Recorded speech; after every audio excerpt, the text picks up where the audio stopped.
Um morador de rua que já tinha sido preso por conta dos atos do 8 de janeiro foi preso novamente por conta de uma decisão de Alexandre de Moraes, desta vez durante a passeata pela anistia lá na Avenida Paulista. Realmente, o 8 de janeiro é um golpe de Estado sui generis. Ele é único, como nunca se viu na história da humanidade. Com um cabeleireiro usando batom, com pipoqueiro, sorveteiro, sorvete perigoso, aquele cone, com pedreiro, professora, aposentados, pastores e, quem diria, até mesmo com morador de rua que Moraes não cansa de prender. Já foram mais de 4 moradores de rua presos e acusados de golpe de Estado. Agora, olha que situação mais esdrúxula, mais absurda que aconteceu nessa semana, revelada aqui na coluna do Paulo Capelli no portal Metrópolis. Acompanha aí comigo, ó. Acusado de participação no 8 de janeiro é preso em ato pela anistia. Como assim? Considerado foragido pelo STF desde 2023, um cara muito perigoso, o analista de sistemas Fábio Beltrão Soldani, 58 anos, foi preso durante o ato pela anistia aos manifestantes do 8 de janeiro. O patriota foi detido durante a manifestação na Avenida Paulista no último dia 16/3 agora. Na ocasião, Bolsonaro discursou em Copacabana, mas também houve protestos em São Paulo. Soldani foi abordado pela polícia militar quando ele estava sentado na calçada da Avenida Paulista. Com os documentos do homem, a PM verificou a existência de um mandado de prisão contra ele. O analista de sistemas foi conduzido a uma delegacia e, em seguida, a carceragem da Polícia Federal. Nossa, a Polícia Federal não tem mais o que fazer, né? Em uma audiência de custódia promovida pelo Supremo, Soldani disse estar morando na rua e que ele foi à manifestação para pedir ajuda. Olha a situação. Esse senhor, o Fábio Soldani, que já tinha sido preso por estar próximo aos acampamentos em frente aos quartéis em Brasília, porque ele é um morador de rua, ele estava com fome e foi pedir ajuda, foi pedir comida. E agora ele foi preso de novo por conta de um mandado de prisão do ministro Alexandre de Moraes, enquanto ele pedia ajuda de novo em uma manifestação da direita. É inacreditável, inacreditável. No dia 9 de janeiro de 22, ele foi detido no acampamento em frente ao quartel-general do Exército. Ele ficou 11 dias no complexo da Papuda e ele foi libertado mediante o uso de tornozeleira eletrônica. A liberdade provisória do Soldani foi revogada pelo ministro Alexandre de Moraes em 2023 por descumprimento das cautelares. É óbvia a razão, você vai ver. Na audiência de custódia, Soldani disse ter ido de carona para Brasília em dezembro de 22 com a intenção de morar e trabalhar na cidade. Ele morava no Nordeste, onde trabalhava como recepcionista em hotéis e resorts. Disse ele, atualmente eu estou sem endereço. Eu morei muito tempo no Nordeste porque eu falo italiano, falo inglês e quando eu era mais novo eu tinha muitas oportunidades de trabalho em hotel. Então eu morei 15 anos no Rio Grande do Norte, relatou ele. Essa aí é um pouquinho da história dele. Então vejam, um homem trabalhador que tem habilidades profissionais relevantes, mas que por algum motivo aí se perdeu na vida e hoje está nas ruas. Mas que é alguém que na busca da ajuda, que quer trabalhar, que quer mudar a vida dele, que não quer ficar mendigando e que precisava ali de ajuda e atualmente para sobreviver. E aí essa pessoa agora é acusada de tentar dar um golpe de Estado. Realmente, olha, eu acho que ele ia derrubar o governo brasileiro ali falando inglês, italiano, com as habilidades dele, morar lá na Alvorada como talvez novo presidente do Brasil. Talvez isso até fosse melhor, né, gente? Porque o nosso presidente não deve falar nem inglês nem italiano, a gente ia fazer um upgrade. Gente, que piada! Se você se solidarizou com a história dele como eu, curte o vídeo para que mais pessoas saibam dessa nova crueldade do Moraes e segue aqui comigo. Olha, tem que rir para não chorar, isso aqui é trágico. Após a prisão, o Soldani ele disse ter trabalhado em uma fazenda no Distrito Federal e depois seguido para Natal, capital do Rio Grande do Norte. Ele teria se deslocado para a Avenida Paulista também de carona para participar do ato.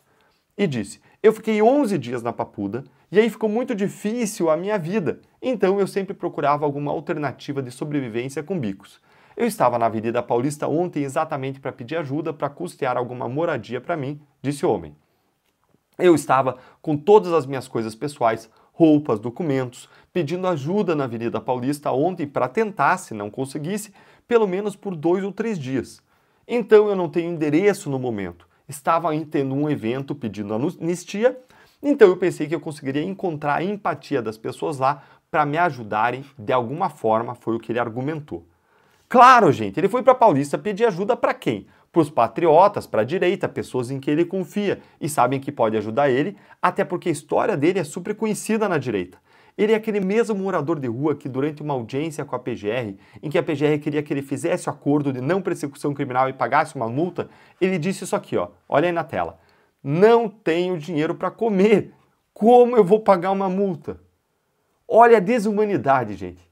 Mas calma, que piora. Sempre piora. Olha o drama desse homem que estava sofrendo um verdadeiro calvário nas mãos de Moraes, mesmo sem nenhuma prova de nenhum crime contra ele, sem nenhuma prova de periculosidade social que justificasse uma prisão preventiva, de capacidade de interferir nas investigações, de fuga, nada, nada, nada. Olha isso aqui, ó. O patriota alegou ainda ter descumprido a medida cautelar de permanência no Distrito Federal após ganhar uma passagem de ônibus para Natal, onde havia morado por 8 anos e meio. Sobre a retirada da tornozeleira, outra medida descumprida, Soldani disse ao juiz auxiliar do STF que o equipamento apresentou problemas técnicos. Gente, como é que ele vai carregar esse equipamento, carregar na tomada como morador de rua? Depois de algum tempo, a tornozeleira não carregava mais. Eu procurei várias formas, várias vezes, se ela pegava carga. Eu sem advogado, sem emprego, sem comida, sem família, sem celular, sem parente. Ele sem tudo isso e outros sem qualquer vergonha, sem responsabilidade, sem império da lei, sem respeito à Constituição, né? Mas ele, uma pessoa carente, sem celular, família, comida. E uma pessoa aí me convidou para ficar como caseiro numa propriedade dela em Pernambuco, em Ipujuca. Eu aceitei. Eu não tinha escolha, porque eu não tinha mais dinheiro para continuar pagando a pensão em Natal, relatou ele. Como que você faz tudo isso com alguém nessa situação, gente? Se ele fosse de fato um criminoso, ele teria que pagar pelos seus crimes e ser responsabilizado como qualquer outra pessoa. Aliás, se ele fosse um criminoso, talvez aí ele ia ter uma audiência de custódia com o juiz de primeira instância e ia voltar para a rua pelo modo como as nossas audiências de custódia foram reguladas pelo CNJ, do modo como a nossa lei foi ajustada para que os juízes botem os criminosos na rua. Mas, em tese, se ele fosse um criminoso, ele deveria ser responsabilizado. Não é porque ele é morador de rua que está nessa situação que ele tem passe livre, não. Mas, nesse caso aqui, do 8 de janeiro, claramente não houve crime. Esse homem ele não cometeu crime algum, só se a PGR e o Moraes agora dissessem que mendicância, de repente, virou um crime gravíssimo, né? Mas sabe o que houve? Mesmo sem crime, ele acabou celebrando um acordo de não persecução criminal. Um acordo com a PGR, para ele se livrar de tudo isso. Olha só que vexame. Olha que coisa mais vergonhosa por parte das nossas instituições. Olha aí. Durante a audiência de custódia realizada na segunda-feira, o Soldani aceitou um acordo de não persecução criminal oferecido pela PGR. No instrumento processual, ou seja, ali no papel, no documento do acordo, o acusado confessa a prática do delito e concorda em cumprir medidas alternativas para evitar a prisão. Ao juiz auxiliar do STF, Soldani pediu a exclusão de duas exigências feitas pela PGR, o pagamento de uma multa e a prestação de serviços comunitários. Aspas, a necessidade de exclusão da prestação pecuniária decorre do fato de que ele não ofere nenhuma renda, e a exclusão da prestação de serviços, de modo semelhante, decorre do fato de que ele necessita realizar pequenos bicos ou conseguir ajuda, doação, para se alimentar a cada dia. Em suas palavras, para conseguir, por exemplo, varrer a rua, seria necessário que ele tivesse podido dormir na noite anterior e ter minimamente se alimentado. Porém, atualmente, nem isso ele tem garantido. Ele precisa se virar para sobreviver, um dia de cada vez. Logo, não tem como se comprometer com obrigações que ele já sabe que ele não vai conseguir cumprir, por mais que deseje, observou aí o advogado dele, a Defensoria Pública da União, que está defendendo ele. Alegando ter 1,82 m de altura e estar pesando 66 quilos, gente, eu tenho 1,84 m, eu peso 90 quilos, tá? Para vocês terem como referência. E ele pesa 66 quilos, 14 quilos abaixo do seu peso normal. O patriota ele solicitou ao STF a sua permanência na carceragem da Polícia Federal até a conclusão do acordo de não persecução criminal. Porque, claro, ele não tem como cumprir se ele está preso, porque preso pelo menos ele vai ter comida, ele vai conseguir cumprir, ele tem tomada para carregar, a tornozeleira. A princípio, o Soldani deveria ser transferido para o sistema prisional de São Paulo. Sinceramente, eu me conheço muito bem e eu temo pela minha segurança emocional e física se eu sair daqui para outro lugar. Eu não sei se o senhor me entende. Aqui eu me sinto relativamente tranquilo e bem, disse o acusado. Sinceramente, gente, eu tô sem palavras para comentar isso aqui. Não dá. Eu vou deixar o comentário com vocês. Abraço.